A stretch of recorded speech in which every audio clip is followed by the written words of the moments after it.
मुंबई नाका पोलीस स्टेशनकडील गुन्हे शोध पथकाची उल्लेखनीय कामगिरी. लुटमार करून फरार होणाऱ्या आरोपींच्या अवैध अवघ्या 2 तासात मुसल्या.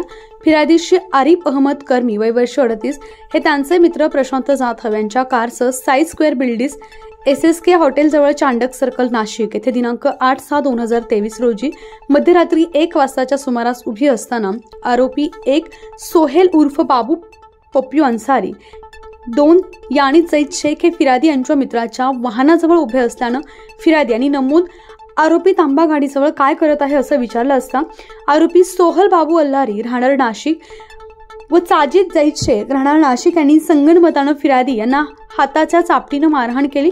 आरोपी नंबर 1 सोहेल अन्सारी यानं फिर्यादी यांची गच्ची धरून त्यांच्यावरील खिशातील 1000 रुपये बळजबरीनं काढून घेऊन घटनास्थळी जोरजोरात ओरखून दहशत निर्माण करून तेथून पळून गेल्यानं मुंबई नाका पोलिरा ठाणे येथे गुन्हा दाखल करण्यात आलाय.